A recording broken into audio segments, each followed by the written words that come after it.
اور وہی مشاورتی ٹیم اس گھر کو توڑنے کی بھی وجہ بن سکتی ہے۔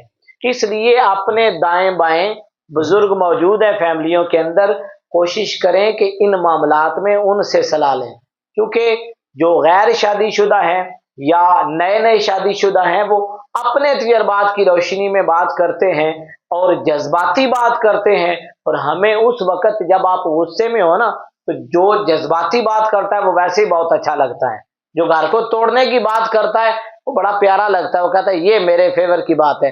اور جو بندہ کہے بیٹے مسائل کا پیدا ہونا یہ کوئی بڑی وجہ نہیں ہے، اس کا بیٹھ کے حل تلاش کیا جا سکتا ہے، ان کے بھی بڑے بیٹھ سکتے ہیں، ہم بھی بیٹھ سکتے ہیں، یہ کوئی بڑا مسئلہ نہیں ہے، اس کا حل نکالا جا سکتا ہے، یہ تو بڑوں کا حل ہوتا ہے، اور چھوٹوں کا حل کیا ہوتا ہے؟ تک لینے ہم کر لیں گے جو کچھ کرنا ہے۔ اور بعض اوقات تو بات یہاں تک پہنچ جاتی ہے کہ ایک دوسرے کی زندگی کو ختم کر دیتے ہیں۔ آپ دیکھیں سوشل میڈیا پر ہر روز آپ دیکھتے ہیں کہ نئی نویلی دلہن کو ختم کر دیا گیا یا خامد کو مار دیا گیا، کچھ نیند کی گولیاں دے کر اس کو سلا دیا گیا، اس کا گلا دبا دیا گیا۔ یہ کیا ہے؟ یہ وہ عدم برداشت کا رویہ اور غیر ضروری طور پر اپنے کزنز کی، اپنے دوست احباب اور سہیلیوں کی بیجا مداخلت ہے۔ وہ مداخلت انسانی زندگی کو ختم کرنے تک لے آتی ہے۔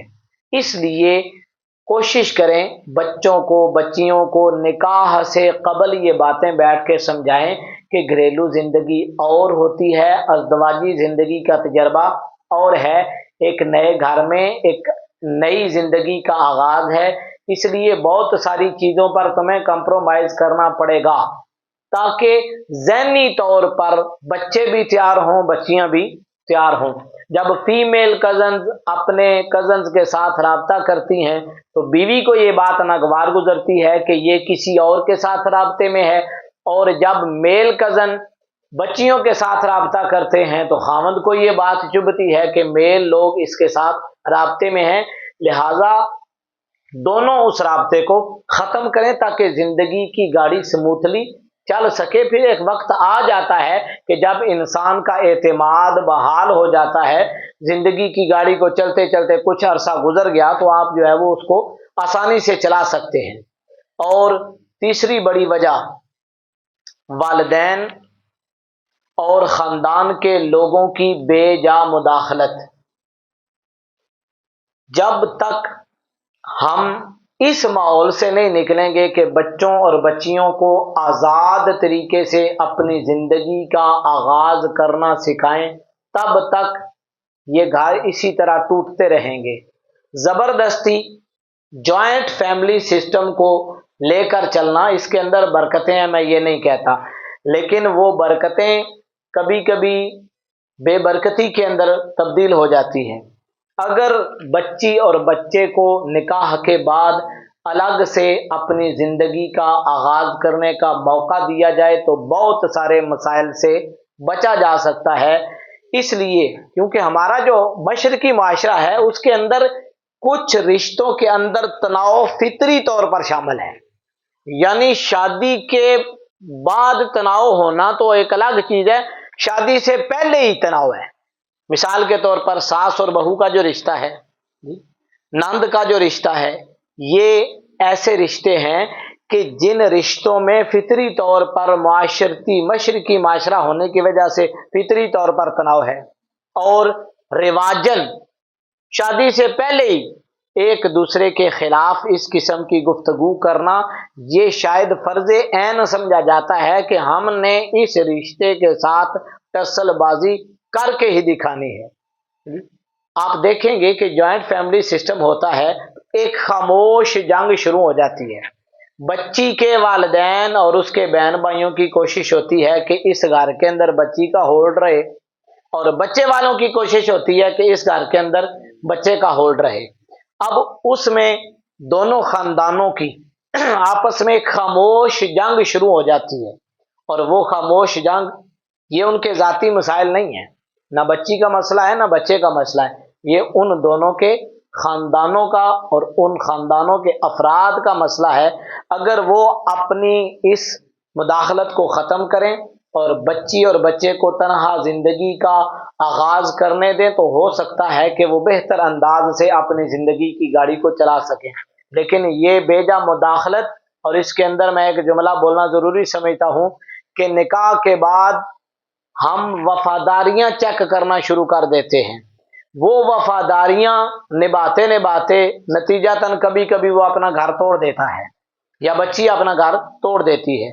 والدین ہیں وہ وفاداریاں چیک کرتے ہیں، سسرال والے ہیں وہ اپنی وفاداریاں چیک کرتے ہیں کہ اب جو ہے وہ اس کا رویہ ہمارے ساتھ کیا ہے، بہن بھائی ہیں وہ اپنی وفاداریاں چیک کرتے ہیں، اب وہ وفاداریوں کا بیلنس کرتے کرتے کسی جگہ پہ وہ ان بیلنس ہوتا ہے اور وہ زندگی کی گاڑی کو توڑ بیٹھتا ہے۔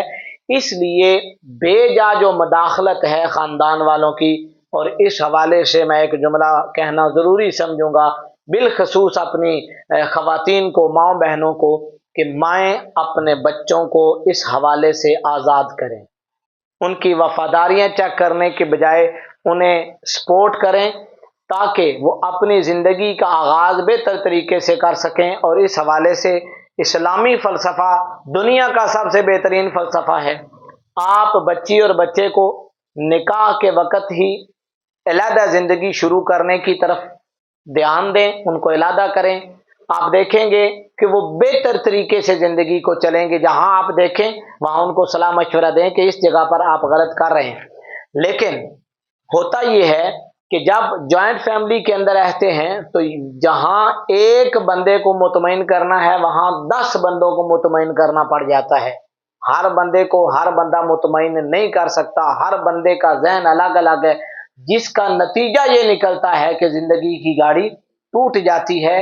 اس لیے آپ دیکھیں گے کہ وہ بچے بچیاں جن کا گھر ابتداً ہی الگ شروع کیا گیا تھا ان کے تعلقات ساری زندگی بحال رہتے ہیں، اور جو جوائنٹ فیملی سسٹم کے اندر 4-6 مہینے بھی رہ لیں ساری زندگی کے لیے ایک دوسرے کی طرف دیکھنا باعث نفرت سمجھتے ہیں۔ اس لیے کوشش کریں کہ خاندانوں کی جو بے جا مداخلت ہے وہ ختم ہو جائے۔ بچی کے والدین، بچے کے والدین ضروری جہاں سمجھیں کہ غلطی کر رہے ہیں ان کو صلاح مشورہ دیں، لیکن غیر ضروری طور پر مداخلت نہ کریں، اور وہ اپنے بہن بھائیوں کی، ماں باپ کی وفاداریوں کو نبھاتے نبھاتے اپنا گھر توڑتے ہیں، وگرنہ وہ خود ہو سکتا ہے بہت ساری چیزوں پر کمپرومائز کر لیں۔